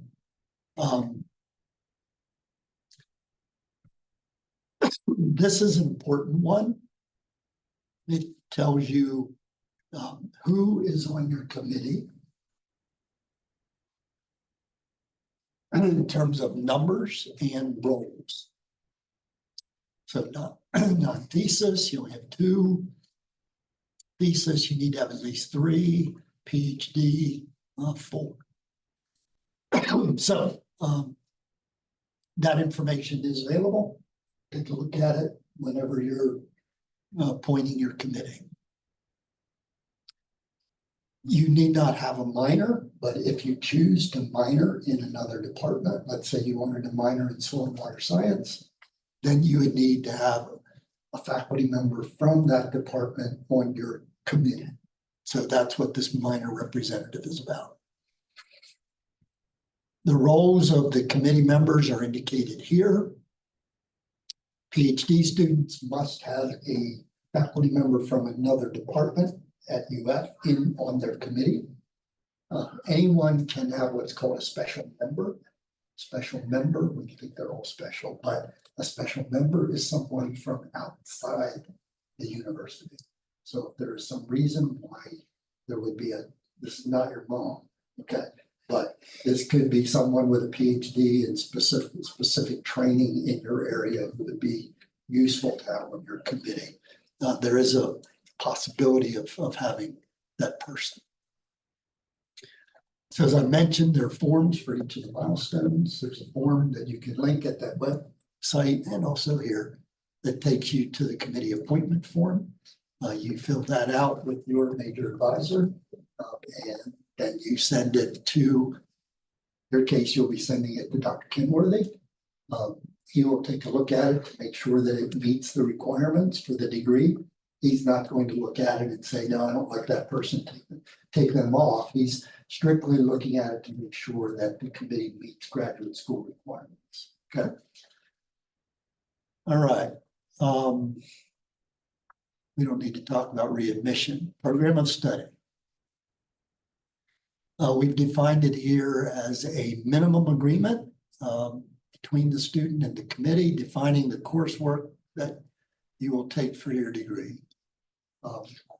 Keep in mind that none of us are going to tell you what courses you should take. That's not our job.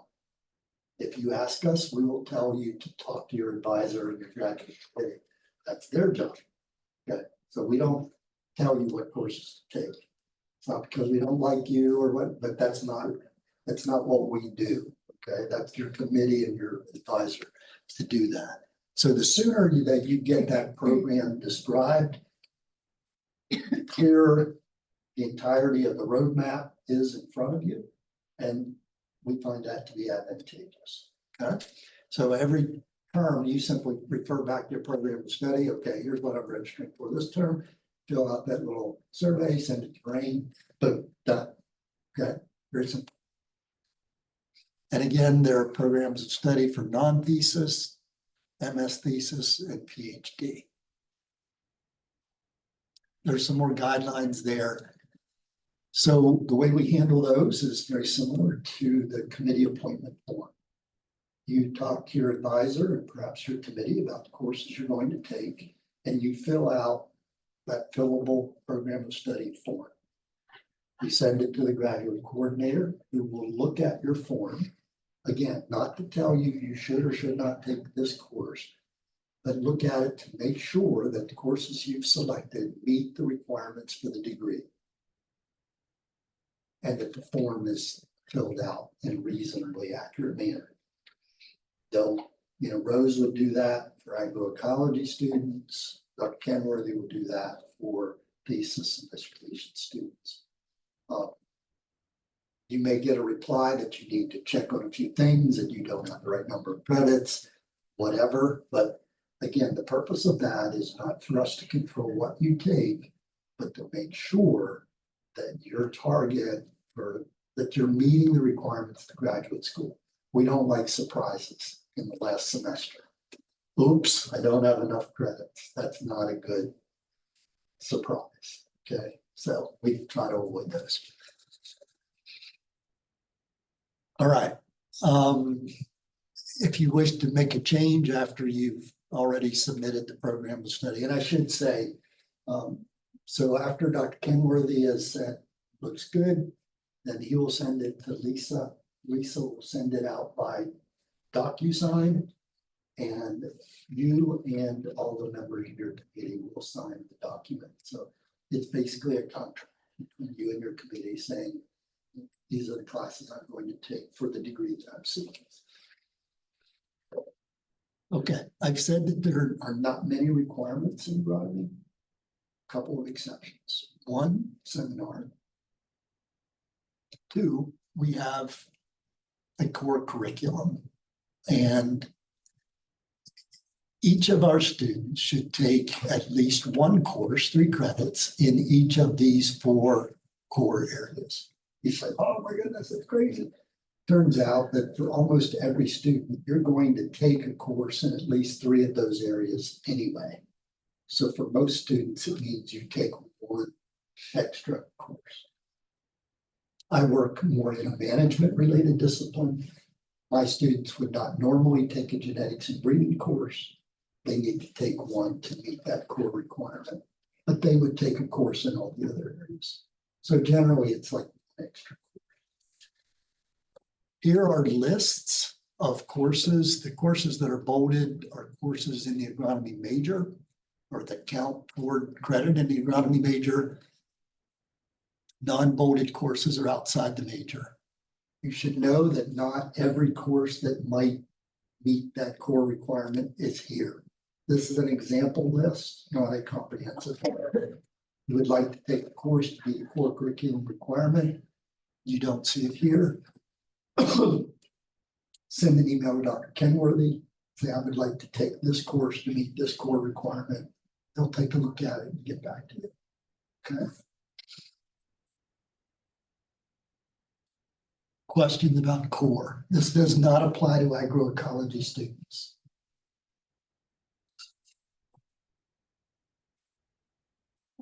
I just a note that we'll have to update the booklet because I see there's a lot of what they call AGR 6932s. Those were kind of temporary course numbers, and some of those have changed. So just realize updating this list gets updated. Pay attention to the name of the course, and usually you can find the right number if it's going to be. If it's given, once it becomes a permanent course, that 1692 is like a sort of a holding place until it gets approved through the curriculum committee at the university level. So just look at the titles like plant chromosomes and genomes. It may have a different, it may have a different. That one does have a number, Yeah. doesn't it, Kevin? I believe it does. Yes. Yeah. Okay. So We need to- yeah, we'll have to update this. We'll need to update that list a little bit. I didn't think about that when I was revising it. Okay, so here are some example program study forms. Again, I'm not going to go through those in detail, but you find kind of your category. Here's MS agroecology example. You have, I think, have a newer form than that, but use the most current form that's on the website. Talk to your advisor. These are fillable forms, so they're very easy to fill in, to change as you need, and so on. All right. I don't go into a lot of detail on professional development, but there are some opportunities here. One thing I do mention is this. The IDP, Individual Development Plan. This relates only to PhD students. During your first term, and this is one of the milestones, you and your advisor should fill out an IDP, Individual Development Plan. What is an IDP? Is basically an opportunity for you and your advisor to do a bit of introspection. Where am I right now in terms of my skill set, things that I'm good at, things I'm not so good at? Where do I want to be when I finish my program? The IDP is how am I going to get from here to there? You know, maybe I'm not very good at public speaking, so I needed to have lots of practice with public speaking. So we get that into the IDP. So it's basically, how do I get from the weaknesses when I start to strengths by the time I'm done? Okay. Those are required. It's a graduate school requirement for all PhD students. I had one comment regarding the IDP as well as a little bit backwards when we were talking about courses to take. It's not stressed in the handbook, but there's many more graduate level certificate programs that you as a graduate student can enroll in. So these are separate credentials. Like say, for example, there's one in geomatics. So say you want to develop a skill set. Doing an IDP, you've noticed that there's an interesting certificate that's going to give you a lot of courses in GIS, and that's what you want. So you would have to, you can go in, you can actually apply for that certificate, which is a separate credential. It also can count, you know, in your plan of study for agronomy. You just got, there's a few rules associated with like overlap of courses, but you should look at, especially if you're in a PhD program, in my opinion, look at those early to see if there's any certificates at the graduate level that are interesting to you outside of the department or even in the department that may be offered, to see if you want to have this extra credential. I know in a lot of international students like those because certificates mean something a little bit more in that employment market. So just be aware. I would spend a little time on that page just so that you're aware of those opportunities as you embark in your program. Okay, and here is the link again to the IDP form. So there is a form that you can use to complete that, and there it is. Okay, then for all degrees, there are degree requirements. And so here we have MS non-thesis, at least 30 credits, minimum 15 credits, and so on. So those requirements are there. You can cross-check your program of study once you develop it with these numbers to see if you've done it. Dr. Kenworthy will check on that as well. All right, here's some information about semester goals and so on, PhD requirements as well. And again, I'm not going to read all of that to you. We don't need to talk about joint degrees. Final term, we don't really need to deal with that. There's a list of courses in the agronomy department. I did update this one, but I didn't update the other one. So, so here's plant chromosomes and genomes, AGR 6305. And then there's information on all of the, I'm just going to keep scrolling here, but all of the faculty members. Here's certificate information Dr. Koenig was just talking about. Somewhere down here, faculty. You don't need to know about petitions. Yeah, there's our faculty list. It was updated. And here are all of these people to help you. We took nice pictures. Yeah, we updated pictures. I wanted to say one thing, because as I was looking at some of those forms, you may run into a challenge when you register for a course because there's a prerequisite, say at the graduate level. You try to register and they say, oh, you need genetics AGR 3303 or a genetics course, and say you don't have that course to take, molecular genetics or something like that, but you have something similar in your undergrad or a course you had as a master's degree and now you're trying to get a PhD. You may, Lorraine may have to say to you, I can't register you until you get permission from that faculty member to take that course, because when she goes into the system, if there's a prerequisite that you don't have on your transcript, she's gonna get almost like a little X saying that she's not supposed to register you. So she's gonna ask you to just make sure that it's okay with the faculty member. And it's also a time for you to make sure that you feel like you're qualified to do all the work associated with that course. So again, it's just a way to protect you, to make sure you got the prerequisite knowledge that's assumed by the faculty member for that course. Having said that, you may need to end up, like say you are getting into plant breeding, but you really don't have as strong of a genetics background as you thought. You can take 4,000 level courses and apply some of them. There's ways of taking a upper division 4,000 level undergraduate course and get it applied to your graduate program. But again, there's rules associated with how many. Just relative to that, so any undergraduate course, which would be 1,000 to 4,000 level, that you take in the major cannot count toward the degree. So, for example, if you needed to take intro genetics class 3303, you can take it as part of your 9 credits in any given term, but it would not count toward the 30 credits you need for your master's. Or however, you can take, and that's what the number, I don't know exactly, maybe 6 credits, undergraduate credits in another department and count them toward your degree. So if there is a kind of a foundational course that you need to take, you can check on that with us and we can help you. But it does count towards your 9 to make you a full-time student. That's toward the registration for that semester, but not toward the number. And one other thing about the core requirement, this would apply specifically to those of you who are have earned masters.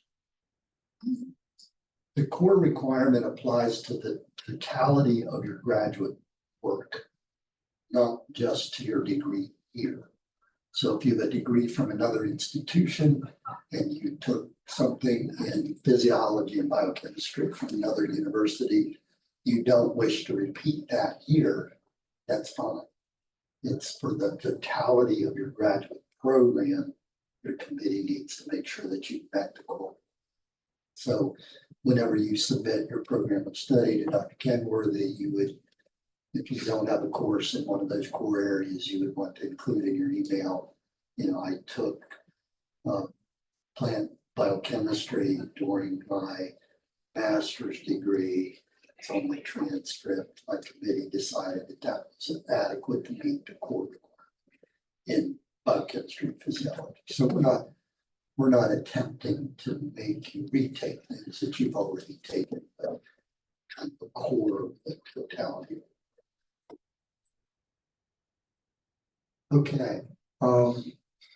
You know, we back a dump truck into the room and dump it on your heads in this session. Okay, we recognize that, but we also recognize that probably one of the more important things we can do, one, is get you ready for this term, but then acquaint you with where you can find the information that you need and introduce you to us so that you have hopefully some level of comfort in coming to us and asking us the questions that, you know, that you need to have answered. And, you know, these people, and particularly Lorraine and Lisa, have a wealth of knowledge about how the system works and can answer a lot of your questions. So don't feel like, you know, you're being stupid or something by asking a question, please. We're here as a service to the graduate students, and it's our role and our job to help you and to do everything we can to ensure your success. So don't hesitate to ask. Are there any questions you have for us before we call it a day, either anyone online or in person?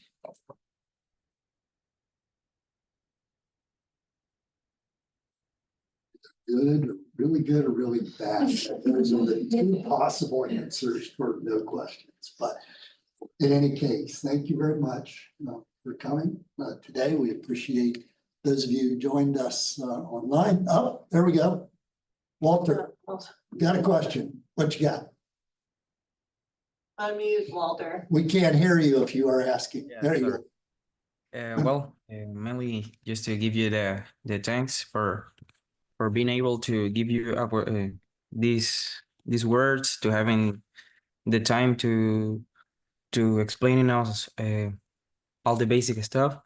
And if it is not too much problem, I wanted to ask or ask for help mainly to register one course, because I already got it registered, but I checked it out today to see my schedule and it doesn't appear. It's from another department. It is statistics. So now that I hear that you need to contact them and to reach them, I'm really concerned because the fall is starting really soon. So I need those credits too.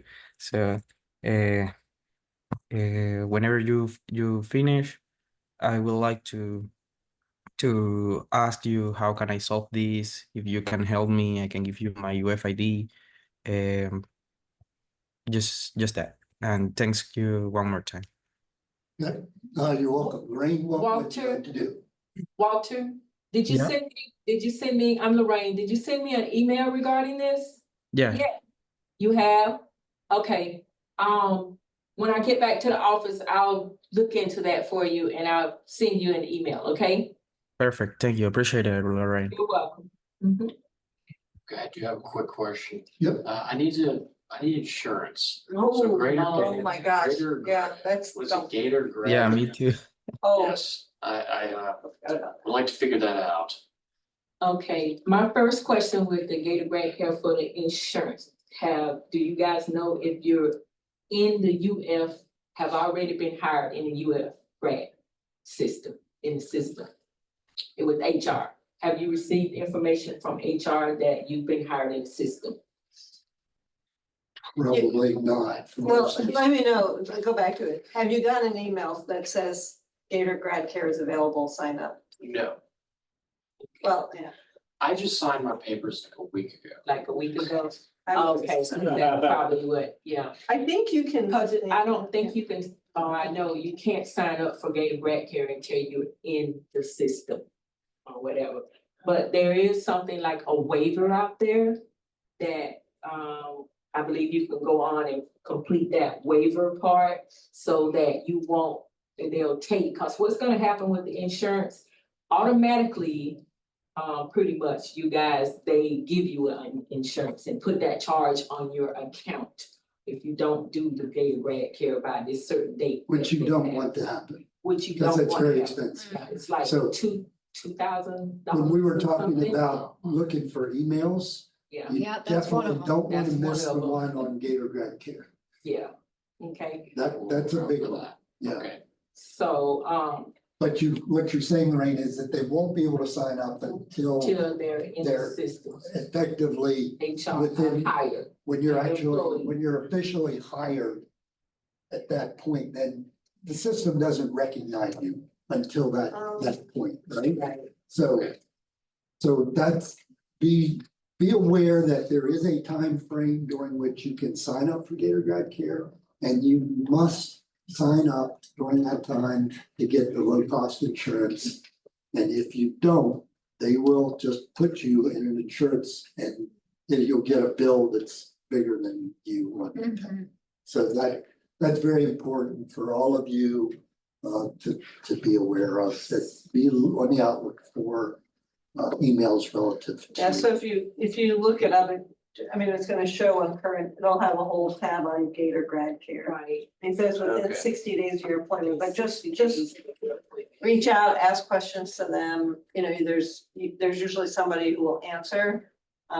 You know, but I would be very specific and get guidance directly from them, because this is another area where it's best to have an email, not from Lorraine or myself, we're not experts in this, like, that you're dealing directly with Gator Grad Care, with correspondence, getting the right guidance from. I can tell you your letters have been forwarded on to Ken upstairs, our HR person in the department. okay, Because once we're done with you on the academic side, all of that as a package is handed off to the HR. And then he will work with HR at UF to finish the rest of the process and get you in their system, and then they will contact you. okay. So that has been done, because I usually do that the same day Okay, that I get the letters back signed from you. Then they're sent on to Ken as our HR person. okay, So you should be getting something from HR. Yeah. Whether it's more paperwork to sign or that paperwork saying that you are in the system, they'll explain about Gator Care, give you a link there to contact Gator Care and steps that you need to do to sign up for Gator Care. We did just get you done, so yeah, so. it's Yeah. skin of our teeth, so we got it though. None? Other questions? So it does have information about this kind of being late, so definitely go on, just read through that and make sure, you know, and they tell them, you know, communicate with them. You know, all that information is there under the health compliance office. And also, everyone, I'd just like to touch on registration. By looking at everybody's name, I think everybody's here has registered for something. Am I correct? Have you already registered for at least one course right now? Okay, because the deadline for regular registration is tomorrow. And if you haven't registered for at least one course, again, you'll get $100 late charge. Added to your account.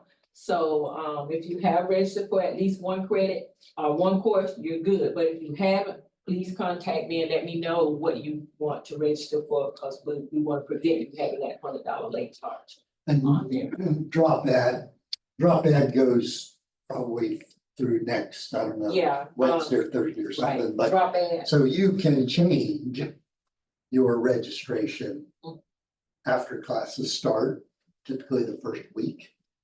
I'm not telling you exactly what that date is because I don't have it up here, but you have to at least have registered for something. Right. Okay, And drop ad will be the 22nd through the 28th of August. 28th. It's drop ad, period. For those of you, I know Marnie and you are EEP or the state tuition waivers, and just a reminder not to panic. I can register you guys, they say starting on the 22nd.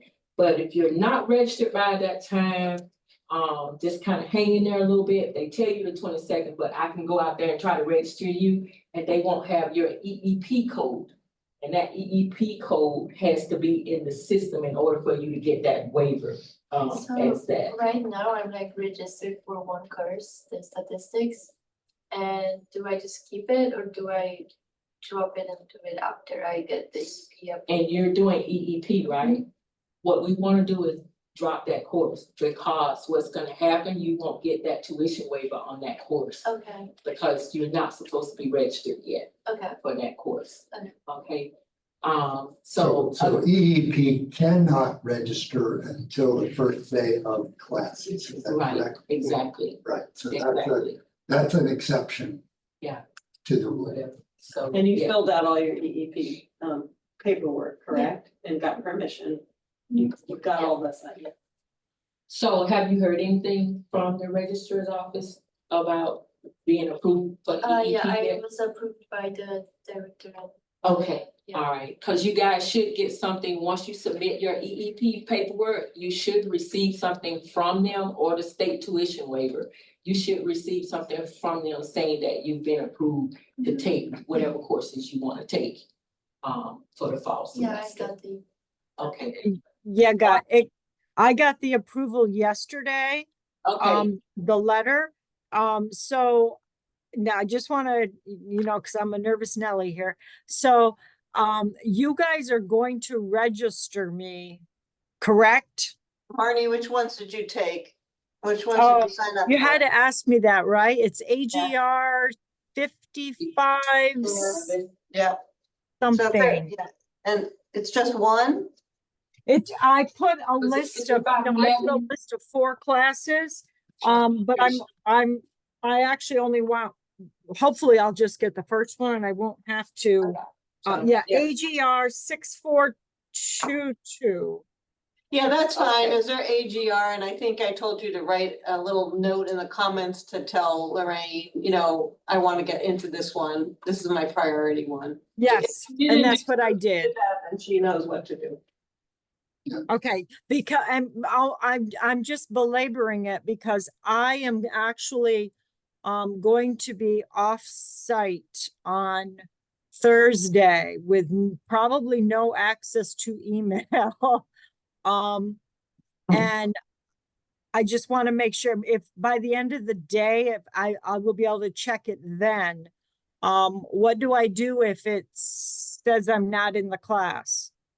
Just go to the class, no matter what, whether you're registered or not. Well, unless, I guess you won't have access, but Lorraine will send you an email once she registers. right, once you're registered, when I can register you starting on the 22nd, and like I just said, if you're not registered by then, I will get you registered by the 28th, and like she said, if you're not, just go to the class or whatever. And so that's 5511. That's 62. Things you talked about. 64. Dr. Hammond's. 6422. C, okay. I thought you said, well, that was your priority one, the 64. 6422 is what you and I talked about. Okay, so all right. Yeah, environmental crop nutrition. Yeah, Dr. Yeah, Yeah. okay. Yeah. Marnie? Uh-huh. Also, can you send to me a copy of your EEP form? Okay, sure. Was that Lorraine? Yes. Okay, I can't tell who's talking down there. You guys are all really small on the screen. Oh my God. Okay, yes, if you would do that for me, please, I appreciate that. All right, no problem. I think you sent me a copy of yours. Yeah, you sent me a copy of yours. Anything else? Okay. We are available, other than just now. So if you think of anything, emails, calls, whatever. So thanks to all of you. Lauren gets 2 gold stars. She came to this orientation twice. So she knows all of it. Now she can relate everything to all the other students. Dr. Henry is going to ask you to leave. Yeah. Because you actually sat through this before. Remember, September 1, come to me. Yep. Dr. Sollenberger gets a break. If you forget, no worries. I'll go through withdrawal if I don't get any requests. Oh, you'll get something. Yeah. We probably need to Dr. make an Bill announcement to all the executive teams saying this has been done, and I'm aware of it. Yeah, probably. Because now it's exactly. Yeah. We can say. All right. Thanks, everybody. Thank you guys. Appreciate it. Thank you. Thank you.